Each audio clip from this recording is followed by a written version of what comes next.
Assassination कर रहे हैं 13 साल की का, और उसके साथ बलात्कार तो हुआ ही है, गैंग रेप तो हुआ ही है, उसके साथ और ज्यादा जो है अत्याचार जो कर रहे हैं ये लोग।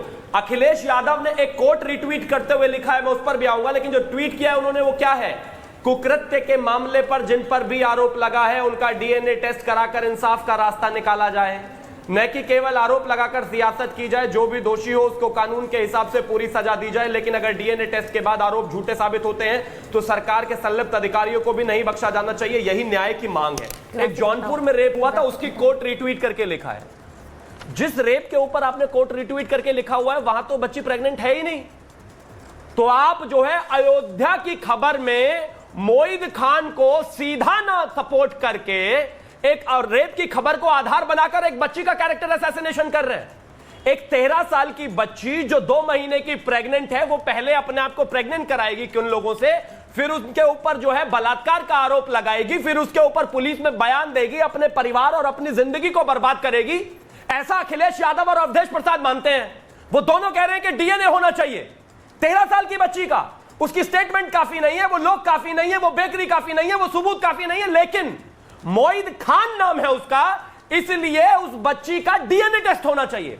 मैं कहता हूं शर्म से डूब मरने वाली बात है। ये जो अयोध्या के सांसद कह रहे हैं डीएनए टेस्ट होना चाहिए, और ये जो अखिलेश यादव कह रहे हैं डीएनए टेस्ट होना चाहिए, एक 13 साल की बच्ची का इससे ज्यादा और क्या बचाओगे?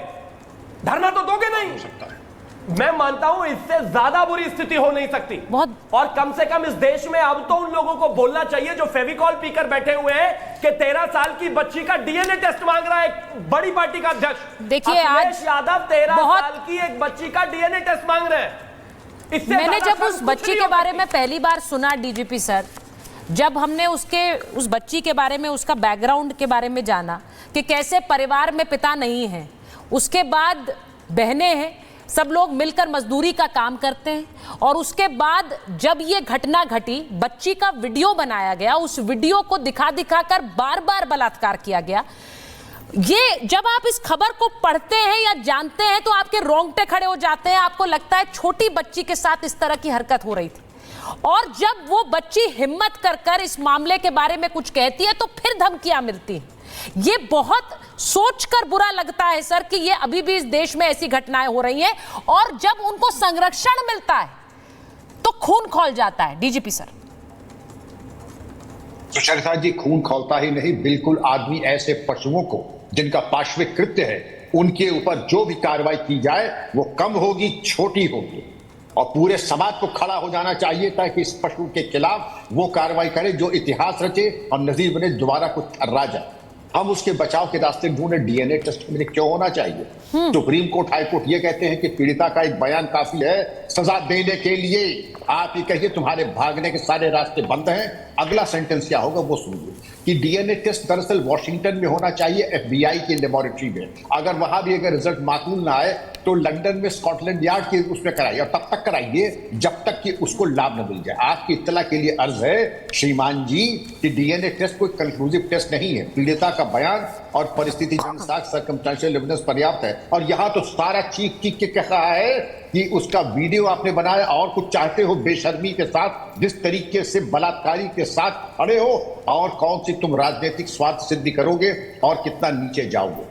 मैं तो सुचरिता जी कहता था कोई भी पीड़िता हो वो मेरी बेटी है, हम सबकी बेटी है, और कम से कम इतनी संवेदना से अपेक्षा करता है समाज कि डीएनए छोड़ दीजिए।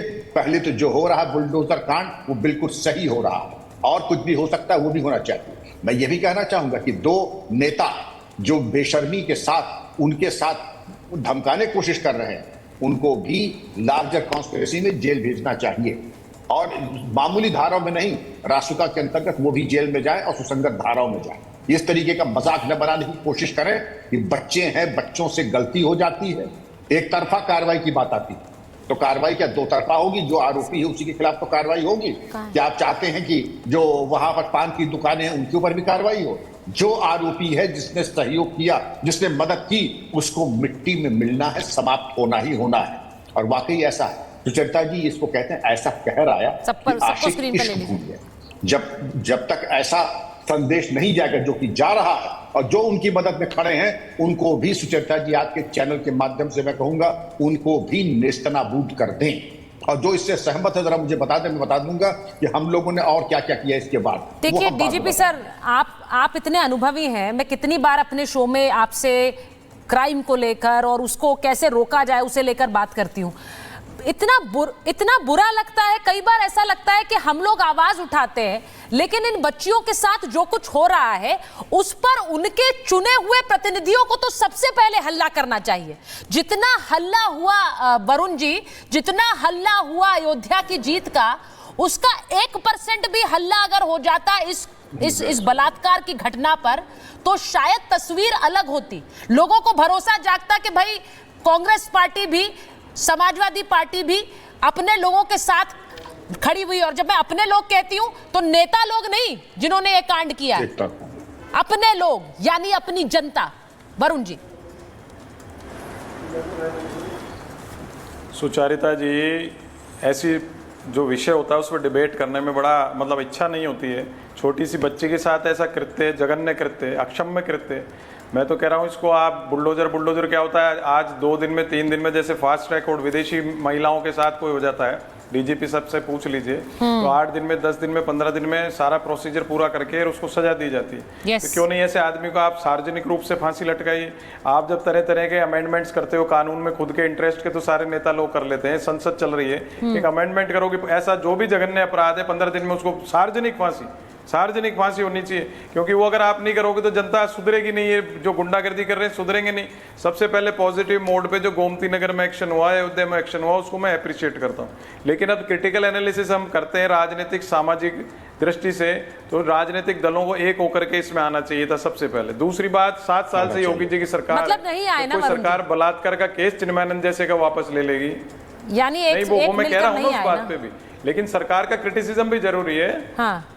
नहीं आना चाहिए था, तुरंत आप सस्पेंड कर देते 2 घंटे में। नहीं, क्योंकि होता क्या है ना सर, वरुण जी, मुझे बड़ा अच्छा लगता है क्योंकि आप हमेशा सही को सही कहते हैं। कई बार आप पार्टी लाइन से अलग हो जाते हैं, लेकिन आप क्योंकि सही को सही कहते हैं, इसीलिए आपका बड़ा सम्मान भी करती हूं मैं। लेकिन सीधी बात यह है कि जब इतने मामलों में जहां आपको राजनीति लिखती है, जहां आपको लगता है बीजेपी को घेर सकते हैं, वहां तो आप उतर जाते हैं सड़क पर, आप चले जाते हैं, आप हाथरस चले जाते हैं, आप मणिपुर भी चले जाते हैं। लेकिन सवाल यह है कि यहां पर इस बच्ची के साथ जो घटना घटी उस पर कोई इंडिया गठबंधन का नेता नहीं बोला, आपके नेताओं ने कुछ बयान नहीं दिया है। अब सुचारिता जी आपने खुद ने स्पष्ट कर दिया जब बोलने वाला था। हाँ। कि क्यों नहीं दूसरी पार्टियां बोलती हैं, उसका कारण है राजनीतिक। मैंने राजनीति की बात की। अब जब मोदी जी मणिपुर पे बयान नहीं देंगे, नहीं जाएंगे, या बीजेपी के लोग मणिपुर पे बोलेंगे संदेश खाली है, दूसरी बातों को उठाएंगे, तो दूसरी पार्टियां जो, क्योंकि सत्ता में केंद्र में बीजेपी है, राज्य में बीजेपी है, तो दूसरी पार्टियों के पास क्या ऑप्शन है कि वो तो साधु